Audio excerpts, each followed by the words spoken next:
Welcome to the film analysis. Today on Happiness and Misery with Wes Anderson. Many hate Wes Anderson, even more love him. Taking a stand is difficult. Wes Anderson is a director whose films are sweet, not really hurting anyone, but nevertheless polarizing. In general, Wes Anderson has not been talked about as much as he is these days due to two phenomena.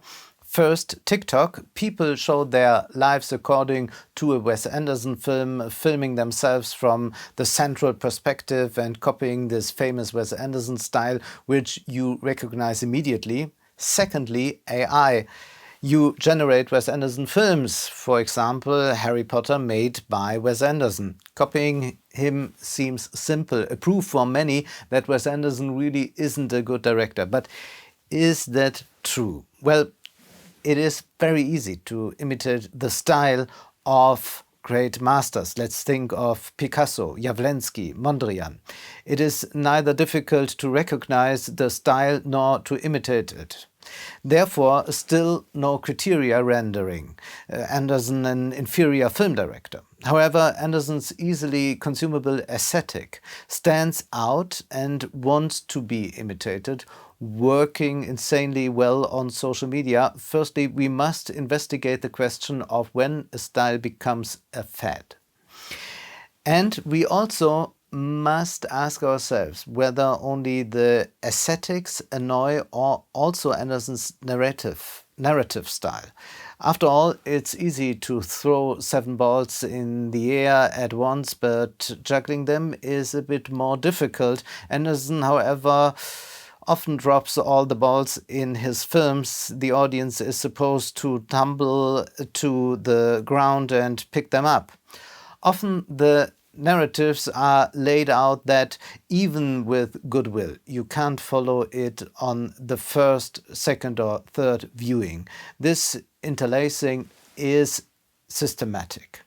But does it make sense at all? Perhaps we should first take a step back to the year 2001, when the film The Royal Tenenbaums was released, one of Wes Anderson's better works. It features a dysfunctional family, but the word dysfunctional does not apply at all to the depiction. Rather, a small world opens a microcosm, as is so often the case with Wes Anderson. We see the father being questioned about a play his young child has performed, whether he liked the characters in the play, and the father, played by Gene Hackman, states, "They weren't characters, they were just children in animal costumes." That can be applied to Wes Anderson. Does he show us characters or just actors in some kind of costume? How strongly does a character have to be fleshed out? How present are emotions supposed to be? How excessive does the play have to be for us to recognize a human being in it? And how much can you stylize and thereby differ from a realistic play?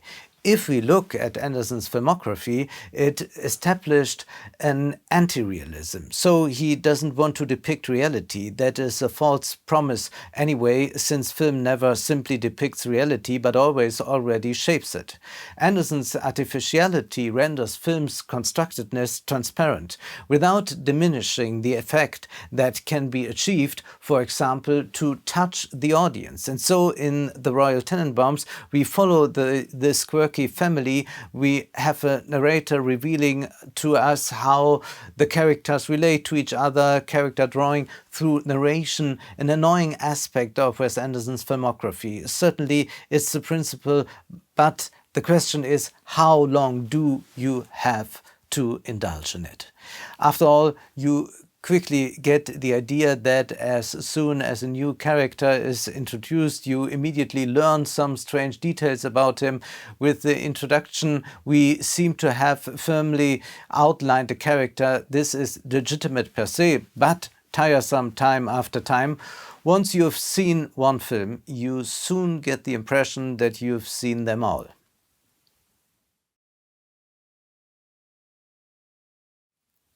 Let's consider aesthetics first.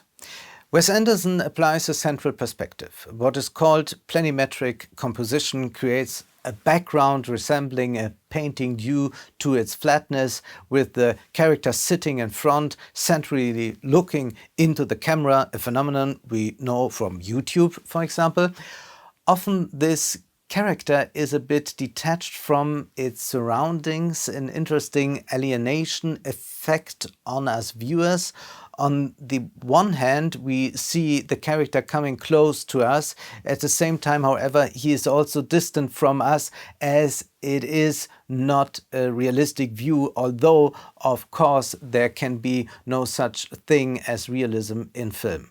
Mainstream films only feign realism, and Wes Anderson now cuts through that. He wants to present us with the constructedness, demonstrating this is only a film. Although it is only a film, it has an incredible effect. Is it more real in its artificiality than reality? This stylization does not only stem from the camera, but also from the set. Wes Anderson's obsession with detail is not to be missed in any review.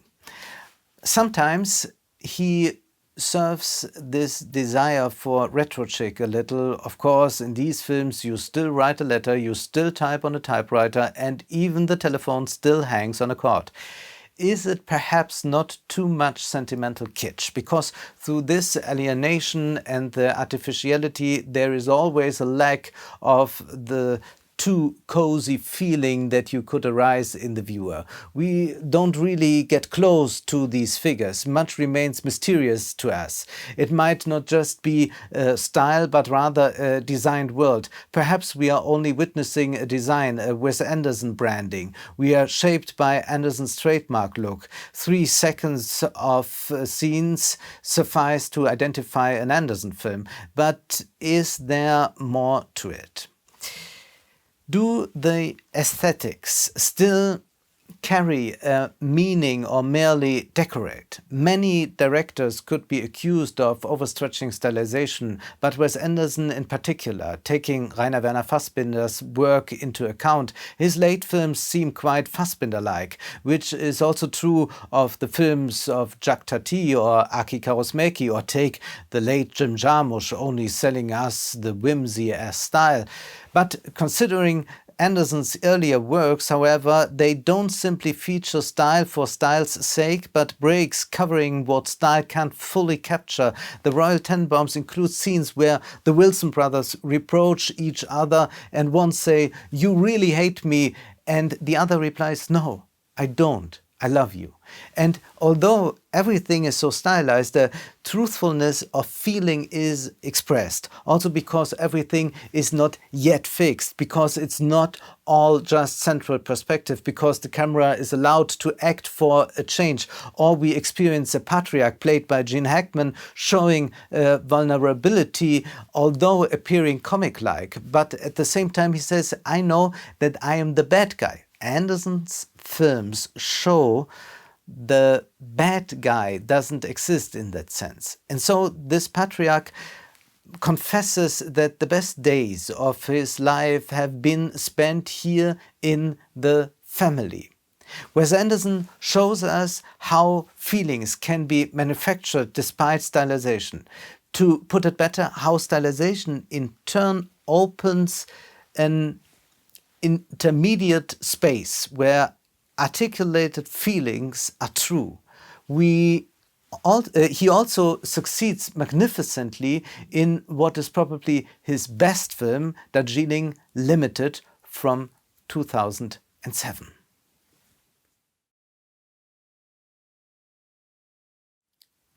Three brothers set out on a journey. They travel through India by train in search of their mother. We see quite the humorous scene where the brothers test Indian medicines just like that.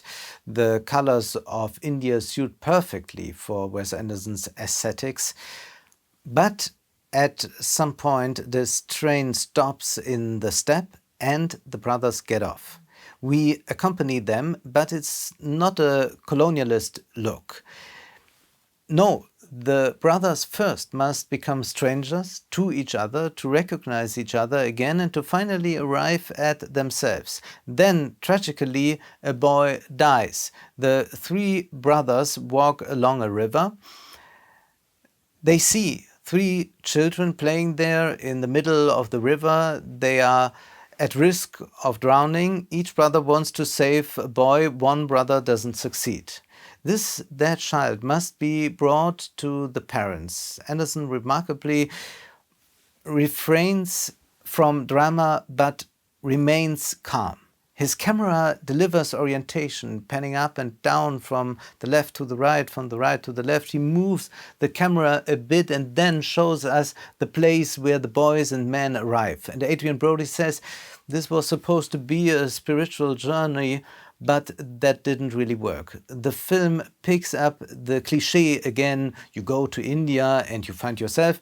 One finds oneself, discovers a truthfulness that one had no idea existed, where even the stylization no longer helps without Wes Anderson abandoning his principle of form. On the contrary, he works against it with his form, tries to create an order again where there is none. In this way, Anderson says life is mysterious, and his films marvel at this, are sometimes sad. And just as the wagons are lined up in a train, so does Anderson's compositional principle. One wants to strip everything away, wants to drop everything, tells the last scene when the characters run to still reach the train. All the suitcases are then thrown away so that one can still make it on the train in time. It beautifully symbolizes the journey that Wes Anderson gives us with the film.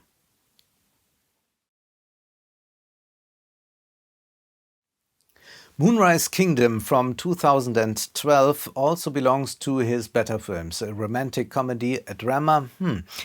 It's about 12-year-old Sam who falls in love with Susie. They write love letters to each other. He's a khaki scout, a boy scout at camp, and decides to run away with his love. It is a crazy story, but by the word crazy, we are already comparing the depiction to our idea of normalcy. And that is exactly what one should not do. And this is what Wes Anderson reveals to us with his cinema. He does not set up a dichotomy of the other there and the normal here. Instead, Anderson shifts our standards and lets us see something new. There is an enormous constructedness to the love story. It unfolds with the explanation at the beginning. Benjamin Britten composed the young person's guide to the orchestra. Britten is trying to break down an orchestra to compose it for the individual instrument groups to bring children closer to the orchestra. A pedagogical impetus, but Wes Anderson has not created a children's film here, but the opposite, an adult film with children as the main characters giving their all for love, ready to marry at the age of 12. Referring to Britten, Anderson goes the opposite way. His film teaches love to adults as they may be incapable of understanding. In the end, we hear that Britten has taken the whole orchestra apart and now it must be put back together again. Another principle of form and structure in Wes Anderson. Taking something apart and reassembling it, hoping to sort out this chaotic world a little bit. And so we see these very curiously behaving children in Moonrise Kingdom. We hear phrases like, "the rain is getting on my nerves," says one boy. We also see how characters are drawn. One is called Pipsqueak, the other Beanstalk, then the one with the glued-on eye. The characters in Wes Anderson's work are also clearly pronounced here. Once more, he works schematically. Anderson opens spaces enabling moments of truthful love. Was he a good dog? Sam is asked when a dog has died, and he replies, "Who knows, but he didn't deserve to die."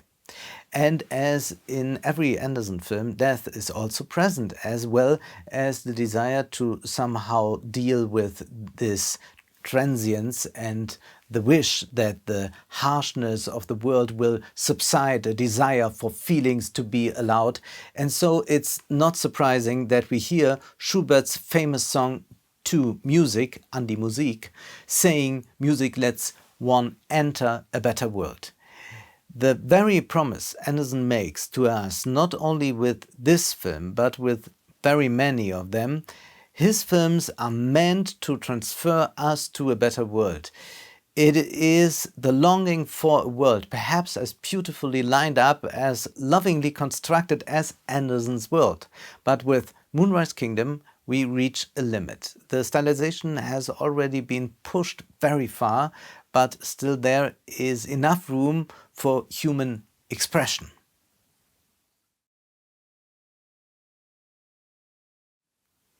The Grand Budapest Hotel, Isle of Dogs, the French Dispatch follow, and it gets worse and worse. Now we are reached rock bottom.